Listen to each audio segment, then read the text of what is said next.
My bridesmaid spent a year criticizing my appearance. On her wedding day, I left a bridal emergency kit in her suite with one tiny modification when Amber asked me to be her bridesmaid right after my engagement fell apart. I was touched. We'd been friends since college but had drifted apart. I thought this was her way of reconnecting. I didn't realize she wanted a front row seat to my downward spiral for 12 months. Amber offered helpful suggestions about my appearance at every wedding planning event. You should try Botox before my big day, she'd say casually over brunch. Those frown lines age you when I wore a new dress to her engagement party. I didn't know people were still doing empire waists. Dancy, you look less wide. She'd text me links to intermittent fasting articles and miracle creams for my problem skin. I have mild rosacea, always followed by heart emoji, and just want you to look your best in the photos, babe. Her other bridesmaids, pair and all size, 4, all perfectly highlighted Terda would exchange glances, but say nothing. I stayed in the bridal party because canceling seemed more dramatic than enduring. The final straw came at the rehearsal dinner when she pulled me aside and handed me a box. I got you some industrial strength shapewear for tomorrow. The photographer told me we'll all be backlit and well, you know. I smiled, took the box, and thanked her while mentally calculating the cost of the canceled flight home I'd book if I walked out right then. That night in the hotel, I looked at myself in the mirror for a long time. Then I made a decision. When I arrived at the venue the next morning, I brought the customary emergency bridal kit that bridesmaids prepare: Pernta's safety pins, bobby pins, mints, tampons, and a small sewing kit. I added a tube of the super glue I'd bought from the hotel gift shop. As we helped Amber into her dress in the bridal suite, she was already panicking about every detail. My makeup isn't right, my hair is falling, everything's ruined. Let me check your dress, I offered sweetly. Turn around. I carefully ran my finger along the delicate zipper at the back of her $7,000 gown, dabbing the tiniest amount of super glue on the inside edge of the zipper teeth. Not enough to seal it completely, pan just enough to make it stick slightly. Then I excused myself to check on the flowers and watched from the hallway. 5 minutes before the ceremony, as predicted, Amber decided her dress needed one final adjustment. I heard her yelp as the zipper caught, then again as it stuck further,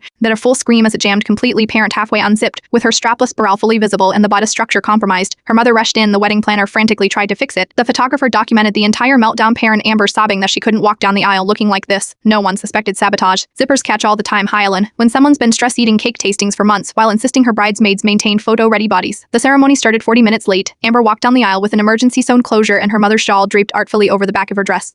Her makeup was ruined from crying. She looked genuinely devastated in every ceremony photo. At the reception, she avoided the photographer, terrified of showing her damaged dress. She barely ate, barely danced, and spent most of her wedding day looking exactly how she'd made me feel all year, part her self-conscious and uncomfortable in my own skin. When the professional photos arrived 3 weeks later, she texted our group chat. I look hideous, one who can't post any of these, I replied with the heart smit she always sent me. Some people give beauty advice, I give karmic adjustments with just a tiny dab of adhesive.